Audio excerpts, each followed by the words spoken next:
Bonsoir Bruno Retailleau. Bonsoir Gilles Boulot. Merci d'avoir accepté notre invitation. Ce matin, on l'a entendu lors de votre passation de pouvoir avec votre prédécesseur, vous avez répété 3 fois votre priorité, rétablir l'ordre. Il n'y a pas d'ordre aujourd'hui en France ? Écoutez, en France aujourd'hui, toutes les 20 minutes, il y a un refus d'obtempérer. Toutes les heures, il y a une attaque avec une arme. Et puis, toutes les journées, ça fait à peu près 1000 agressions. Et je ne parle que des agressions qui ont été déclarées. Donc, bien sûr, les Français sentent bien que ça n'est pas un sentiment d'insécurité. La violence, l'hyperviolence, ce sont des victimes, trop de victimes. Et moi, je veux mettre un terme à cela. Mais vous avez dit à votre prédécesseur qu'il n'avait rien fait de concret, de positif ? Non, il a fait de bonnes choses. Mais il a dit lui-même, d'ailleurs, dans son propre discours, qu'il n'a pas pu tout bien faire. Par quoi allez-vous commencer très concrètement ? Le trafic de drogue, il y a donc les opérations Place Nette, il y en a eu beaucoup. Vous allez les continuer ou les arrêter ? En matière de rétablissement de l'ordre, je vais commencer d'abord par faire respecter les forces de l'ordre. Donc, toutes celles et ceux qui placent une cible dans le dos des gendarmes et des policiers, je me mettrai en travers de leur route. Première chose. Deuxième chose, sur le narcotrafic, nous avons fait une commission d'enquête au Sénat qui a donné une trentaine de propositions. Elles sont prêtes dans un texte de loi. Par exemple, pour les indicateurs, pour donner un vrai statut, comme on l'avait fait les Italiens à l'époque pour les repentis, et puis pour taper au porte-monnaie, pour faire des enquêtes de patrimoine. Vous savez que Al Capone est tombé avec une enquête fiscale. Et puis, bien entendu, il y a le volet judiciaire, la justice. Parce que ça ne sert à rien d'appréhender des malfaiteurs si ensuite ils sont relâchés. Ça sera le dossier de mon collègue Didier Migaud. Mais vous allez inviter le garde des Sceaux, Didier Migaud, à être ferme ? Ce n'est pas à moi de l'inviter, mais on va discuter ensemble. Le Premier ministre nous a confié une feuille de route. Et je pense que, j'entendais les syndicats, bien sûr, il y a une question de budget. Mais aujourd'hui, je pense qu'il y a aussi une question qui concerne l'ensemble de la chaîne pénale, avec des réponses. On a créé, je pense, en France, depuis trop longtemps, un droit à l'inexécution des peines. Il faut que les peines, les sanctions tombent. Revenons un instant sur le trafic de drogue. Les opérations Place Nette, très spectaculaires, le président de la République s'y était associé. C'est oui ou non, vous allez continuer ou pratiquer autrement ? Je vais les réexaminer. Je ne m'interdis rien. Si c'est positif, je les poursuivrai. Mais je pense qu'on a besoin, encore une fois, sur le narcotrafic, d'un changement complet de cadre. Je pense qu'il nous faut une loi.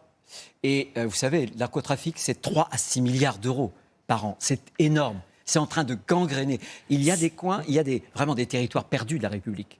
Vous parliez tout à l'heure du refus d'obtempérer. On en a des souvenirs très précis. C'est arrivé dans plusieurs villes de France ces dernières semaines. Qu'allez-vous faire de manière efficace et concrète ? Supprimer à vie les permis de conduire, incarcérer ceux qui ont pratiqué ces refus d'obtempérer à plusieurs reprises ? Être intransigeant, mais là, vous le voyez bien, c'est pas à moi qu'il revient d'incarcérer. Moi, je suis ministre de l'Intérieur, je ne suis pas ministre de la Justice. C'est la raison pour laquelle je pense qu'il faut qu'il y ait un dialogue. Et je crois qu'il faut que nous, côté du ministère de l'Intérieur, on fasse le job. Mais il faut aussi que l'on revoie vraisemblablement un certain nombre de cadres pour changer une politique pénale qui, je pense, depuis très très longtemps, a laissé s'installer ce droit à l'inexécution des peines. Il faut qu'il y ait des peines prononcées, que les peines prononcées soient des peines aussi exécutées. Il faut construire des prisons. Ça n'est pas mon domaine, mais j'en parlerai très librement avec Didier Migaud. Vous êtes aussi favorable à ce qu'on appelle la présomption de légitime défense en faveur des forces de l'ordre, des policiers et des gendarmes. Vous allez l'appliquer ? Ça dépend d'un texte. C'est une question, oui, bien sûr, à titre personnel, je le suis. Oui, mais vous n'êtes plus dans l'opposition, vous êtes ministre de l'Intérieur. Et ça suppose une loi, voilà. Et vous savez qu'on n'a pas de majorité au Parlement. Donc, moi, je pense qu'avant de faire des lois, on a beaucoup de lois en France. On est le pays du monde, sans doute, on a le plus de lois. Mais on ne va pas au bout des lois. Et on ne va pas non plus au bout du pouvoir réglementaire des ministres. Moi, j'ai des leviers. Donc, vous allez passer par la voie réglementaire, faute de majorité à l'Assemblée ? Quand je le pourrai, oui, absolument. Parce que vous avez l'air de dire qu'opposant, vous pouviez tout faire. Maintenant que vous êtes au pouvoir, ministre de l'Intérieur, c'est beaucoup plus difficile. Mais ce n'est pas ça, Gilles Boulot. C'est simplement que c'est une situation totalement inédite. Il n'y a pas de majorité. Donc, il ne faut pas s'interdire de faire des textes. Je pense que sur l'immigration, je pense qu'il y a des dispositions législatives à prendre.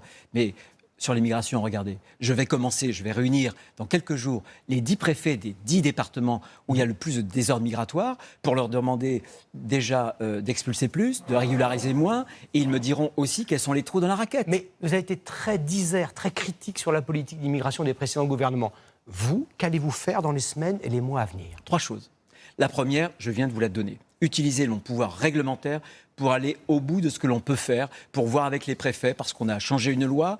Elle est incomplète, elle avait été censurée par le Conseil constitutionnel, mais il y a des choses à faire. Donc que ferez-vous qui ne sera pas à nouveau censuré par le Conseil constitutionnel? Non, mais ça, le pouvoir réglementaire, je peux aller assez loin. Donc Quelles mesures précises et concrètes? Par exemple, je vais étudier, y compris sur l'AME, puisque mon prédécesseur... L'aide médicale d'État. Voilà, exactement. On a un souci, c'est que nous sommes un des pays européens qui donnons le plus d'avantages. Et moi, je ne veux pas que la France, voyez, se singularise.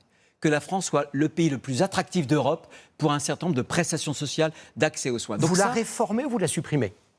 On la réforme. En aide médicale d'urgence, c'est ça? À l'époque, c'est cela exactement. Il s'agissait de passer, comme font les pays européens, sur l'urgence et pas non plus une situation où il y avait un accès trop débridé. Deuxième élément, et je pense que ça c'est important, il ne faut pas s'interdire de faire des textes, de faire une loi. Nous avions donc eu 35 articles qui avaient été censurés par le Conseil constitutionnel, pas pour des questions de fond, pour des questions de forme. Ne rentrons pas dans le détail. Mais là, je pense très franchement que, un exemple, moi je pense qu'il faudrait, François Hollande l'avait supprimé, le délit de séjour irrégulier. Je suis désolé, quand on entre illégalement en France, c'est contre la loi. Il faudrait le rétablir, par exemple. Et enfin, il y a une opportunité extraordinaire, Jules Boulot. C'est qu'aujourd'hui, il y a un maximum de gouvernements, y compris de gauche. Regardez le chancelier Scholz. J'allais y venir. Le gouvernement allemand, il y a quelques jours, a instauré des contrôles aléatoires à ses frontières. Est-ce que ça vous inspire? Est-ce que vous allez faire la même chose en France? On a rétabli ces contrôles depuis 2015. Depuis novembre 2015, nous l'avons fait depuis notamment la crise avec le terrorisme. Jamais de manière permanente. Non, mais ça, on va aller voir jusqu'où on peut aller. Mais plus important encore, je pense qu'on peut constituer une sorte d'alliance avec les pays qui veulent plus de fermeté sur l'immigration pour revoir des textes européens qui, aujourd'hui, ne sont plus du tout adaptés. Je pense, par exemple, à la directive Retour. Elle a été conçue il y a une vingtaine d'années. Tout a changé.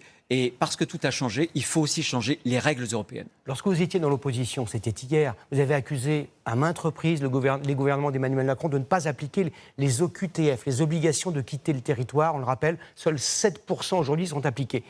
Par quel effet magique allez-vous faire mieux demain dans le cadre législatif actuel? Il n'y a pas d'effet magique. Il y a eu des amendements, dont des amendements Bruno Retailleau au Sénat, qui ont permis, sur les OQTF et sur les expulsions, de lever beaucoup de freins. Vous savez que, notamment sur les expulsions, vous aviez un cas, je me souviens, le Sénat l'avait pointé dans le rapport au moment de la loi, 42 infractions, y compris sur des crimes, et impossible à expulser. On a rectifié les choses. Donc désormais, d'ailleurs, mon prédécesseur a commencé à le faire, mais il faut amplifier en s'appuyant sur des textes. Il n'y a rien de magique. On a modifié la loi.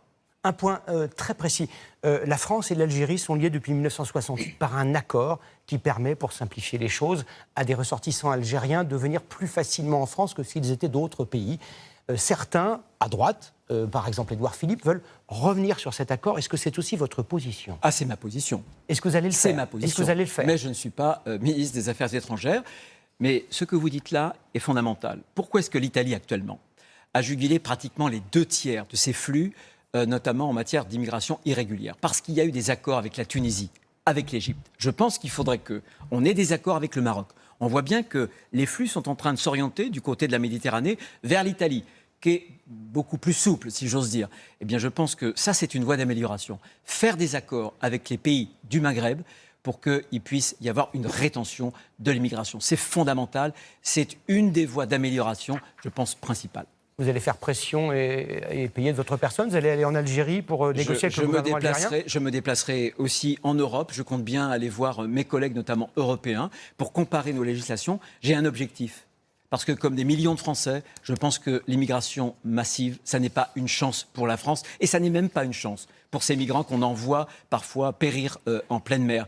Donc je veux prendre tous les moyens, justement, pour baisser l'immigration en France. Question très importante sur vos convictions, parce qu'aujourd'hui, vous êtes au pouvoir à de très nombreuses reprises. Vous avez exprimé votre opposition farouche, déterminée au mariage pour tous, et donc au mariage entre personnes du même sexe. Est-ce toujours aujourd'hui votre conviction? Est-ce que c'est toujours la manière dont vous pensez?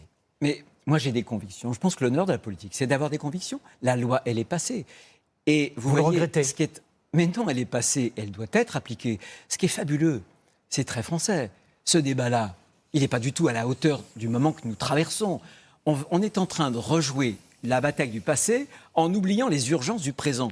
On a à notre porte une crise financière. On a à notre porte des désordres dans la rue, dans nos comptes, des désordres aussi à nos frontières, et on parle de quelque chose qui n'existe pas. Où avez-vous entendu que Bruno Retailleau voudrait revenir sur ce texte? Vous dites que ça dénature le mariage. Écoutez, il y a tellement d'urgence. Je pense en plus, je vais vous dire, il faut qu'on retrouve une unité, une concorde nationale. Moi, je veux l'ordre, mais je veux aussi la concorde. On ne va pas diviser les Français sur des points qui ne se posent même pas. Ce n'est pas l'actualité. Merci Bruno Retailleau d'avoir répondu à toutes nos questions.